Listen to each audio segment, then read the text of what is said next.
Welcome everyone. My name is Garam and today's topic is about solitude. Let's get started. When you have free time in your day, do you gravitate towards getting things done or choosing to spend time with God? I do morning affirmations where I ask God to help guide my day. In the last couple of weeks, I noticed that my entries have revolved around God guiding me to rest. At the time, I thought it meant that I need to take things off my plate. But today, I'm realizing that God has been trying to tell me to rest in Him, as in spending more time with Him. Last week, I started panicking because I couldn't feel God's presence anymore. But a friend of mine reminded me of how Jesus went on a boat to a remote place to be in solitude. Mark chapter 6 verse 31 says, "He said to them, 'Come away by yourselves to a remote place and rest for a while.' For many people were coming and going, and they did not even have time to eat." I appreciate having structure in my life, but I'm realizing that having structure can lead to getting in the habit of just checking things off a list.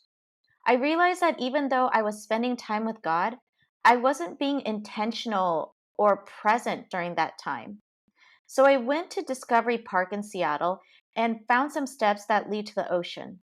I sat on one of the steps and just watched the waves. I was fully immersed in the sounds of the birds in the sky, the movement of the crashing waves, and the smell of the sweet, salty air. It was then I finally felt God's presence. To be clear, solitude is not loneliness.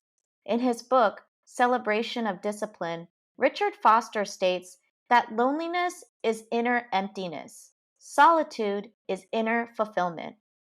In addition, solitude is not isolation. Isolation is a movement away from relationship.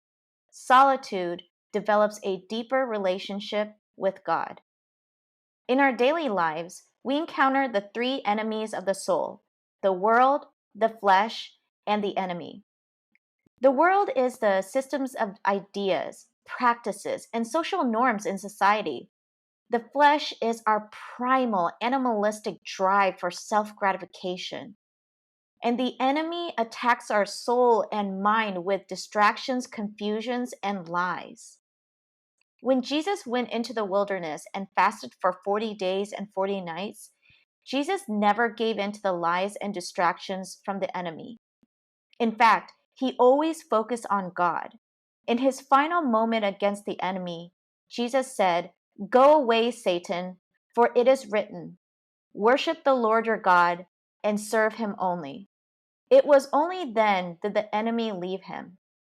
When I feel like the enemy has infiltrated my life and mind, I use the same statement. To get victory over the three enemies of the soul, we must go in solitude. When we come out of solitude, our actions and attitudes become more centered and grounded in God. This is the secret to freedom in our lives. Ruth Haley Barton says, "The practices of solitude and silence are radical because they challenge us on every level of our existence. All the forces of evil band together to prevent our knowing God in this way, because it brings to an end the dominion of those powers in our lives." How do we practice silence and solitude? Find a quiet place.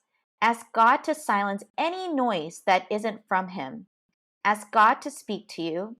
Listen and soak in God's love, peace, and joy. And lastly, be consistent by being in solitude regularly.